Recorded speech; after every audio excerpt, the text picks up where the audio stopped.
Bonjour à tous, alors j'espère que vous allez bien. Aujourd'hui on va voir ensemble 5 autres expressions qu'on utilise à l'oral et qui vous permettront donc de progresser à l'oral puisque vous pourrez les réutiliser dans les conversations courantes. Ah oui, à ce propos, je voulais vous remercier énormément pour la vidéo que j'ai faite, les 5 expressions que je vous avais données lors d'une précédente vidéo. J'ai vu que ça vous avait énormément plu. J'ai reçu beaucoup de commentaires et vous m'avez demandé de refaire une vidéo comme celle-ci, donc la voici, j'espère qu'elle vous plaira aussi. Alors, les 5 vidéos que je vous propose, elles ont été inspirées par vos propositions, puisque lorsque vous m'avez envoyé des commentaires, vous m'avez demandé des significations sur certaines expressions. Donc moi j'en ai pris certaines et je suis allée en chercher d'autres. J'espère que ça sera utile dans vos conversations, mais j'en suis sûre. Alors on commence tout de suite avec la première. La première expression, c'est il ou elle a plusieurs cordes à son arc. Donc vous voyez comment ça s'écrit, il ou elle a plusieurs cordes à son arc. Alors vous voyez qu'il y a le verbe avoir, bien sûr. On peut utiliser ce verbe avoir au passé, au futur, à tous les temps que vous souhaitez, évidemment. Alors, qu'est-ce que ça veut dire qu'il ou elle a plusieurs cordes à son arc?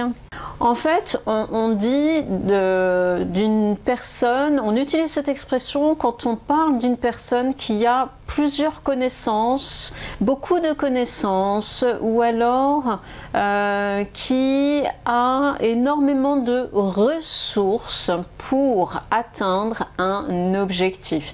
C'est-à-dire que c'est une personne qui va utiliser énormément de ressources pour atteindre un seul objectif. Par exemple, je vous propose une phrase. Cet étudiant a des résultats médiocres, mais il a plusieurs cordes à son arc et il réussira dans la vie. Il réussira à trouver un emploi dans la vie.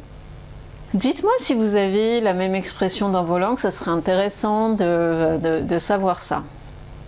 Alors, une deuxième expression que je vous propose, ah oui, ça c'est une expression, je crois qu'on me l'avait proposée dans les commentaires, j'ai trouvé que c'était une très bonne idée parce que c'est une expression qu'on utilise énormément en ce moment, enfin on peut l'utiliser, en tout cas elle est très actuelle. C'est « je me suis pris un vent ». Je me suis pris un vent, prononcé comme ça, je me suis pris un vent. En général, on utilise cette expression au passé parce qu'on raconte quelque chose. C'est rare quand on dit je me prends un vent. C'est un peu bizarre. Donc voilà. Ou alors on pourrait l'utiliser aussi au futur si on est un peu pessimiste. Alors, qu'est-ce que ça veut dire je me suis pris un vent? Ça veut dire, alors c'est dans le domaine sentimental plutôt qu'on va l'utiliser et ça veut dire qu'on a eu en fait une déception sentimentale. C'est par exemple quand on a échoué dans une tentative de séduction. Voilà. Par exemple, vous avez une personne qui vous plaît et vous voulez l'inviter à dîner ou alors vous voulez l'inviter à, je sais pas, à aller au cinéma ou n'importe quoi. Et la personne, tout simplement, elle va dire « Ah non, non, je suis désolée mais non ».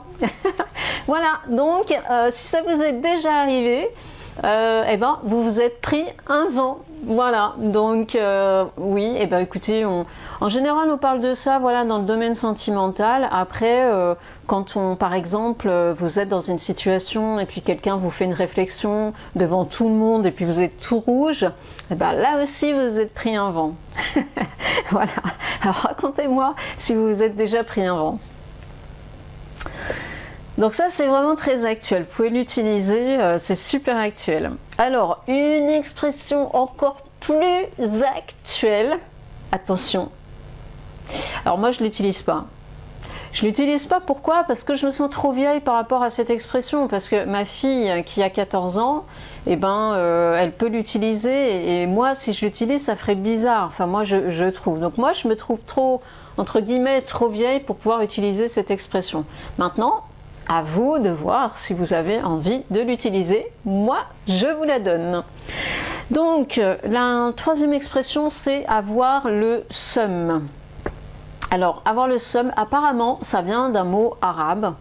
Je ne sais plus quel mot, peut-être les personnes qui parlent arabe pourront nous dire. Mais voilà, donc avoir le seum, ça veut dire être énervé, être en colère, être un peu, comment dire, un peu dégoûté. Vous voyez, quand je dis « oh, je suis dégoûté », par exemple, j'ai raté mon examen, je suis dégoûtée, ou alors, oh là là, je me suis encore levée en retard ce matin, je suis dégoûtée. Eh ben, moi je dirais, je suis dégoûtée, et les jeunes diront, j'ai le seum, j'ai le seum. Donc, j'ai le seum, le verbe avoir, t'as le seum, il a, elle a le seum, etc. Voilà, donc vous pouvez conjuguer avoir le seum à tous les temps, avec toutes les personnes, tous les pronoms que vous souhaitez. Par exemple, je vous donne un exemple de phrase. Oh là là, je viens de me faire engueuler par mes parents parce que je me suis encore levée en retard. Oh là là, j'ai le seum. Voilà. Si ma fille regarde la vidéo, elle va me trouver ridicule, je pense, en utilisant cette expression. Alors, une autre expression, donc ça c'est une expression en fait qui traverse les époques, qui traverse les périodes. Je sais pas s'il y a des expressions qui sont plus actuelles, mais en tout cas c'est une expression qu'on utilise tout le temps. Peut-être que vous la connaissez, c'est faire la manche. Faire la manche, ça c'est une manche, d'accord? Voilà, ça c'est une manche. Ici, donc vous avez des manches longues, des manches courtes, etc. Faire la manche, ça veut dire mendier. Mendier, ça veut dire quoi? Eh ben, ça veut dire demander de l'argent. Demander de l'argent dans la rue, par exemple. Donc, un mendiant mendie, d'accord? Le verbe mendier. Donc, faire la manche. C'est une expression qui vient de... Je crois que j'ai vu que ça venait du Moyen-Âge. Lorsque les chevaliers, vous savez, ils faisaient des tournois, et en fait les belles, je ne sais plus comment on appelle ça, mais les courtisanes, elles donnaient leur manche aux chevaliers pour les, entre guillemets, les récompenser. Donc elles donnaient une manche. Donc apparemment ça vient de là. Voilà. Voilà, donc le SDF fait la manche par exemple dans le métro, il chante dans le métro pour faire la manche ensuite pour demander de l'argent aux passagers du métro. Faire la manche. Dernière expression que je vous propose, c'est en faire tout un plat. En faire tout un plat, alors ça aussi c'est une expression, moi j'ai l'impression qu'il traverse un peu les époques, parce que je pense qu'on utilise ça, même les jeunes peuvent utiliser cette expression-là. En faire tout un plat, ou on peut dire aussi en faire tout un fromage, ou alors, qu'est-ce que j'ai noté? En faire toute une histoire. Si je dis en faire toute une histoire, peut-être que vous allez mieux comprendre. Alors, en faire tout un plat, par exemple, c'est une personne qui va exagérer et qui va avoir par exemple une réaction qui va être disproportionnée par rapport à ce qu'on peut lui dire si on lui fait une remarque, une petite remarque, si on lui fait un petit commentaire. Voilà. Par exemple, j'étais invitée chez des amis et j'ai dit à mon ami, je lui ai dit que son plat était un peu salé. Et voilà, elle en a fait tout un plat, elle en a fait tout un fromage, elle s'est mise à pleurer parce que je lui avais fait juste cette petite remarque. Voilà. Est-ce que vous avez compris? J'espère que oui, voilà. C'est tout, c'était les 5 expressions. J'espère que ça vous a plu, j'espère que ça sera très utile, donc ça vous permettra de rajouter à votre vocabulaire et de pouvoir les réutiliser. Ce que je vous conseille de faire, réutiliser ces expressions dans des phrases, essayez, donnez-vous peut-être des petits challenges, des petits défis. Si vous avez des personnes avec qui vous parlez en français, hop, de placer une petite expression comme ça que vous avez apprise.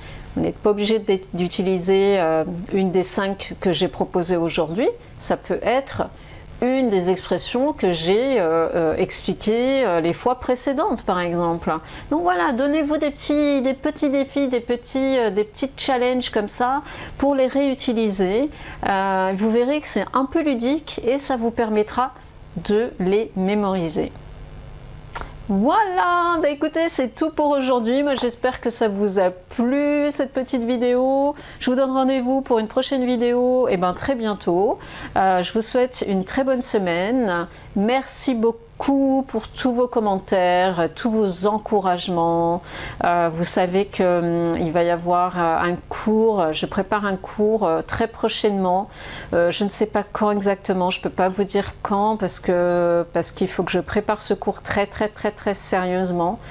Donc je ne sais pas pour quel niveau ça va être exactement, mais en tout cas, voilà, je suis en train de préparer un cours où on pourra se retrouver tous ensemble. Mais par contre, attention, c'est un premier cours, les places seront limitées. Je pense qu'il y aura, pour le premier cours, pour moi, pour mon confort à moi et pour vous aussi, il y aura seulement une vingtaine de personnes, pas plus. Donc lorsque je vais lancer le cours, eh ben, il faudra vite réserver, sinon eh ben, il n'y aura plus de place. Et à mon avis, ça va être très rapide. Voilà, et ben moi je vous dis à très bientôt, merci, bonne semaine, salut!